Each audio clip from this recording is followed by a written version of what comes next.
ঢাকার ২ সিটি কর্পোরেশনের পরিষ্কার পরিচ্ছন্নতা অভিযানের পাশাপাশি চলছে বৃক্ষরোপণ কর্মসূচি। এই বিষয়ে আরও বিস্তারিত জানাতে দিয়াবাড়ি থেকে যোগ দিচ্ছেন সহকর্মী সুমন মাহমুদ।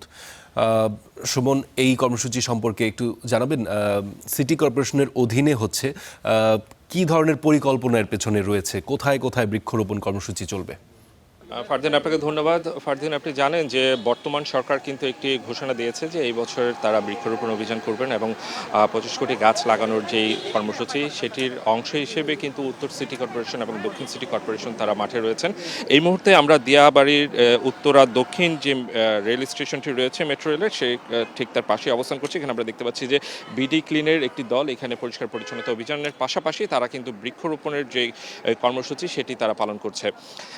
মূলত আজকে ঢাকার ২ সিটি কর্পোরেশনের মোট 10টি জায়গায় 10টি টিমে বিডি ক্লিনের সদস্যরা পরিষ্কার পরিচ্ছন্নতা অভিযান পালন করছে। পাশাপাশি এই এলাকার ওরা যে সমস্ত এলাকায় পরিষ্কার পরিচ্ছন্নতা অভিযানটি আসলে পরিচালনা করছেন সেখান থেকে ময়লা আবর্জনা পরিষ্কার করে জায়গাটি পরিষ্কার শেষে তারা আসলে গাছ লাগাচ্ছেন। আমরা এমনটাই শুনতে পেরেছি বিডি ক্লিনের সদস্যদের কাছ থেকে। এই মুহূর্তে ঢাকা জেলার যে সমন্বয়ক রয়েছেন বিডি ক্লিনের পাভেল ফরায়েজি, আমরা একটু পাভেল ফরায়েজির সাথে একটু কথা বলবো যে বিডি ক্লিনের যেই টিম কাজ করছে পুরো রাজধানী জুড়ে, বলছিলেন যে 10টি টিম কাজ করছে, আসলে কি পরিকল্পনা আপনারা আপনাদের কাজে রেখেছেন?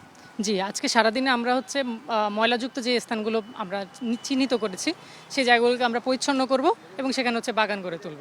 এবং বাগানগুলো শুধু গড়েই যে রেখে দেবো তা না, আমরা বাগানের জন্য আলাদাভাবে 10 জনের এক একটা করে টিম রেডি করেছি। সেই কমিটি হচ্ছে প্রত্যেক দিন সেগুলো পরিচর্যা করবে এবং সেগুলোর আপডেট দিবে। সিটি কর্পোরেশন কিভাবে সহায়তা করছে আপনাদের? হ্যাঁ, এক্ষেত্রে সিটি কর্পোরেশন আমাদের যথেষ্ট সহায়তা করছে যতটুকু সম্ভব আর কি। যেমন আমাদের এই বর্জ্য অপসারণের যেই ব্যবস্থা করা দরকার সেক্ষেত্রে তারা তাদের গাড়ি ভ্যান যেগুলো আছে সেগুলো তারা আমাদের ব্যবহারের জন্য তারা দিয়েছে এবং সেই অনুযায়ী আমরা করছি। যে গাছগুলো লাগাচ্ছেন কি কি গাছ লাগাচ্ছেন এবং সেগুলো পরিবেশের জন্য আসলে কতখানি উপকারী? জি, এক্ষেত্রে আমরা বড় গাছ এবং ছোট গাছ দুটোই রাখছি। এক্ষেত্রে আমরা কিছু ফলের গাছকেও গুরুত্ব দিচ্ছি, যেমন আম গাছ আছে, জারুল গাছ, তাছাড়া ভীমরুল গাছ আছে, তাছাড়া আরও কিছু গাছ আছে, মেহগনি গাছ, কিছু এরকম অল্প কিছু গাছ আমরা বড় যেগুলো হয় সেগুলোও রেখেছি। তার সাথে হচ্ছে ফুল গাছ যেগুলো টগর, বেলি, তাছাড়া শিউলি ফুল ছোট যেগুলো সেগুলোও রাখার চর্চা করেছি। ধন্যবাদ আপনাকে। দর্শক, আমরা শুনছিলাম আসলে বিডি ক্লিনের যে সদস্যরা এখানে কাজ করছেন তারা পরিষ্কার পরিচ্ছন্নতা অভিযানের পাশাপাশি গাছ লাগাচ্ছেন এবং সেগুলোকে পরিচর্যা করা এবং পরবর্তীতে যাতে এই গাছগুলোর কেউ ক্ষতি করতে না পারে সেই দেখভালটাও আসলে তারা করবেন। মূল বিষয়টা হচ্ছে আজকে 300 জন বিডি ক্লিনের কর্মী সারা ঢাকা জুড়ে কাজ করছে ঢাকাকে পরিষ্কার পরিচ্ছন্ন রাখার জন্য। তাদের আরেকটু উদ্দেশ্য রয়েছে যে যেহেতু বর্ষা মৌসুম চলছে, খানিক পরপর বৃষ্টি হচ্ছে, এই বৃষ্টির কারণে যাতে কোথাও জলাবদ্ধতা বা মশার যে বংশবিস্তারের পরিবেশ সেটি যাতে তৈরি না হয়, এই পরিষ্কার পরিচ্ছন্নতা অভিযানের মধ্য দিয়ে তারা সেই মশা বংশের অবস্থান যেগুলো রয়েছে সেগুলো তারা ধ্বংস করছে।